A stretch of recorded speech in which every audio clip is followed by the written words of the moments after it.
Star copies all. Go ahead. Message to observer. Alpha 3 rounds. AT delay in effect. 3 guns. Bravo 2 rounds. 2 guns. Smoke on effect. What's up, guys? Andrew coming at you with another video from the Options Millionaire educational series. This video is a fun one to me. It's the skeleton, the meat and potatoes of what we trade, and that is SPY. Exactly what is SPY? What encompasses it? What are the weightings? What are the holdings? What makes up the meat and potatoes of SPY? I'll figure if you're going to trade SPY exclusively, you got to know what's in it. You got to know what moves it. When the market moves, what's the underlying doing? What's green? What's red? What goes up? What goes down? And that's the point of the video. We're going to go over the ins and outs, the percentages, the holdings of everything related to SPY. So to start out, let's go over the broad definition of SPY, and this is coming straight off of their fact sheet. The S&P 500 ETF seeks to provide investment results before expenses that correspond generally to the price and yield performance of the S&P 500 index. The S&P 500 index is a diversified large-cap index that holds companies across 11 sectors, commonly known as in our Discord as the X's. It was launched in January 1993, and it was the very first exchange-traded fund listed in the United States, the inception date of January 22nd, 1993. Considered to be the benchmark of American growth in portfolios and long-term returns, it yields about 17% over a 3 to 5 year growth. That's fantastic for overall year-over-year growth, especially when you have crazy rebounds like we did in 2020 and 2021 with a tank down to $217. Now we're back over 100% gain to 450 plus. The S&P, the SPY, continues to churn, seemingly never to be stopped. So, having said that, let's really get into what's in it. The actual internals of SPY can be categorized two different ways. One are the actual 500 different stocks that make up the S&P 500, which we're not going to go over each one, but we'll touch on the top holdings. And then the sectors, of which there are 11 different sectors made up of SPY. First, we're going to go over the top holdings of the individual stocks. Bam! There's the top 20. And this is taken directly off the SPDR ETF website. I'm sure these do fluctuate from time to time, so just look at the percentages appropriately, depending on when you watch this video. But here are the top 20. And Apple, Microsoft, Amazon, Facebook, Google, which is the Class A, Class C, NVDA, Tesla, so on and so forth, you can read. But you can see their portfolio weights from top to bottom. Apple is going to be the biggest one, Microsoft second, going on down the list till you have MasterCard way at the bottom. Now, for me to use this information right here on my watch list, Apple, Microsoft, Amazon, so on and so forth, I've taken the top 8, and I've brought the top 8 right here on my watch list. And this will allow me to gauge market sentiment at a moment's notice here, as the top 8 holdings like to go up and down in the early hours of the day. So I can quickly gauge market sentiment very quickly using my watch list. And that's what I talked about earlier in videos, is being very intentional, sharpening that axe and making sure that you're using this watch list, which is just another tool. It's another indicator. Very intentional. Don't just be lackadaisical having anything on your watch list that you deem fit.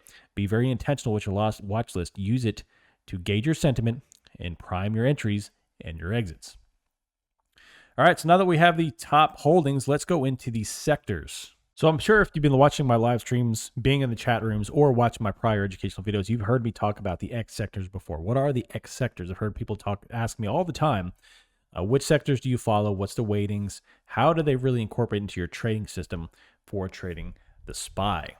Well, here are the top sectors of SPY. Bam. Info, technology, healthcare, consumer discretionary, financials, communication services, industrials, consumer staples, energy, materials, real estate, utilities. Top to bottom, far and away, information technology is the biggest, which is XLK, followed by healthcare, followed by consumer discretionary, followed by financials, so on and so forth, you can read.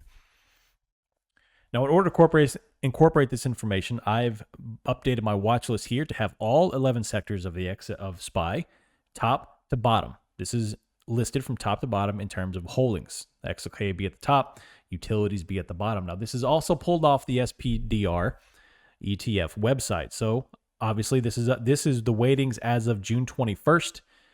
Or June 2021, so they could be updated by then. But either way, they're not going to fluctuate more than a few fractions of a percentage point, so bear with me if they are just slightly off. But they should be in the ballpark as of the making of this video. So now that you know the top holdings of there, let's dial down to each individual one and kind of figure out what exactly defines each individual sector so you can understand what's going on behind each curtain. So I'm going to give a brief overview of each individual X sector. Yes, there's a lot of them. I'm not going to read the definitions, but I'll throw them up for you, let you pause the video and read them as you need and look at the applicable holdings. But starting out, XLK, far and away the biggest of them, which is a technology sector. There's a definition: basic IT, communications equipment, stuff like that, everything technology related. There are the holdings. You can see that those are the biggest ones. And it also proves that Apple, it seems to be the biggest hitter in the entire market. So Apple, that's why a lot of people focus on so much. That's why Berkshire Hathaway puts so much emphasis on Apple. And that's why me personally have a large holding in Apple in my long-term trading account. By the way, I'll be doing a long-term trading account video here shortly, so be on the lookout for that. Next is XLV. XLV is overall healthcare providers, services, pharmaceuticals, etc., etc. There's the definition. I will let you read that one. There are the holdings, typical healthcare holdings, nothing crazy. Moving on, XLY, which is consumer discretionary. This has to do with internet, marketing, hotels, restaurants, etc., etc. Just basic consumer discretionary items. Nothing crazy there. There are the holdings for XLY, and that's a big mixture of stuff. You got Target, you got Nike, you got Home Depot, a lot of good consumer product companies, TJX, Amazon, etc. No surprise that Amazon is a big part of that one. Next is one of my favorites, XLF, obvious financial sector. XLF is comprised of all financial industry related items. You see there's the definition there. Diversification in real estate, investment trusts, REITs. That's the big one because I love REITs. You all know that I'm a big real estate guy. I love investing in REITs as well as actual real estate properties. But yeah, consumer finance, thrift, and mortgage finance industries. There are the holdings. Obviously, big financial hitters there: Berkshire Hathaway, JP Morgan, Bank of America, etc. So when you see the banks getting smashed or the banks rocketing, you will look into the XLF and see why that's happening. You also see the rotation, the bonds, financial sector rotation, which I so commonly talk about. Money flowing in and out of the market between the financials and the bonds. You can see it notated there in the XLF. Moving on to XLC, which is the Communication Services Fund. And this is just exposure to telecommunication services. Nothing crazy there. There are the holdings for the XLC. Nothing crazy there as well. Moving on to XLI, which is the industrial sector. And this just gives you exposure to industrial conglomerates, marine transportation companies, engineering, trading companies, distributors, airlines, so on and so forth. Here are the holdings for XLI. You can kind of see a lot of heavy hitters here. A couple of my favorites personally that I have invested in long term are Raytheon and Boeing. Right there, Lockheed. Those are big three that I've got invested in. You got GE, who's a big hitter there. So a lot of big conglomerate here of industrial people. Moving on to XLP, which is exposure to food and staples, retailing, beverage, food product, tobacco, etc., etc. There is the definition there. This one is not one that's too much talked about, but basic consumer products and food industries. Here are the holdings there. You can kind of see Walmart's a big hitter there, Pepsi, Coca-Cola. A lot of big names to be on the lookout for. Procter & Gamble. Moving on to one that seems to have a lot of exposure, which is XLE Energy. This one, there's the definition there. And exposure to companies that are oil, gas, and consumable fuels, energy equipment. So every time you see a big fluctuation in oil, you're going to see XLE be hit or go up. And there are the holdings there. So you can kind of have a little insight to what's going on behind the scenes. Next is XLB. Materials sector. This one is companies in the chemical, construction, material, containers, and packaging materials and mining. So when you ever think of materials, all of the forest product industries, which is like lumber, wood, paper, etc., etc. When you see the market fluctuating there, you can kind of judge the prices there by the XLB, and there are the holdings. So to be on the lookout what's in there. XLRE, which I don't really see this one talked about all that much, and that is the Real Estate Select Fund. There are the holdings for the XLRE. American Tower Corp is going to be the biggest one far and away, followed by Progloxis and then Crown Capital. So if you want to know what's going on in the real estate sector, this is a good one to look at. It's got companies from real estate management, and development, as well as REITs. Again, I love REITs. You saw those also in the financial sector. And then this also makes a note that it excludes mortgage REITs. So this is just going to be property REITs. And last and certainly not least is going to be XLU, which is utilities. And this is pretty straightforward: electric utilities, gas, independent power, stuff like that, renewable electricity. Here are the holdings for that. Bottom on the list, this is the smallest holding of them all. So it's not too big of a market mover, but it is obviously one of the sectors we want to look at. So now that you know what's in each individual X sector, what does that all mean for me as a SPY trader? So when I'm looking at my holdings here, when I'm looking to trade SPY, I'm looking at the overall market sentiment. And what seems to be a very common theme is that most of the sectors will be green and XLK will be red, or vice versa. And you can kind of predict, all right, it's going to be a flat day.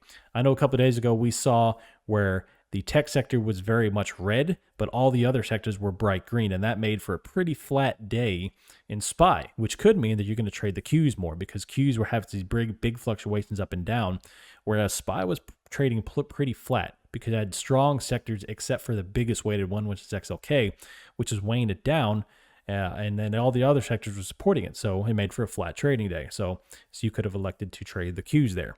But that's just one of the examples of how I would bring these into my cross-check and trading the SPY, and how it helped me make a decision. This is have an overall market sentiment, which is the number one pillar in my system, is overall market sentiment. If you can identify the sentiment of the day through the market, you can get ahead of the game and start making your day trades appropriately, and then use your technical indicators at the very back end to fine-tune, narrow in your entry points.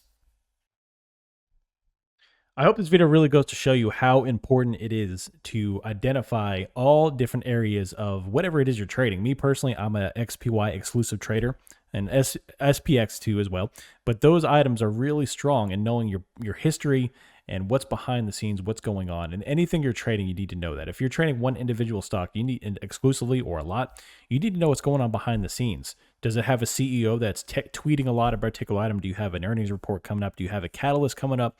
What's behind the financials? Do they have bad financials? Do they have a lot of debt?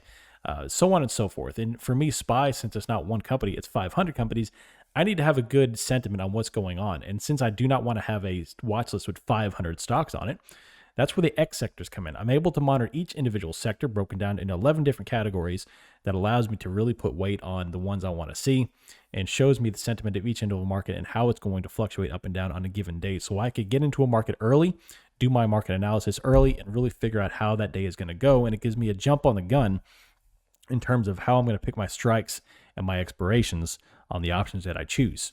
And then obviously, and to really refine this and narrow down, is where I bring in the top 8 holdings here on my watch list. And I would put more, but I don't want to overburden the visuals of my watch list. I want it nice and clean. So I just pick the top 8 to fit it on there, and I'm able to monitor the top 8 holdings of SPY, which gives me an edge, I think, because market sentiment is the number one key in becoming a successful trader.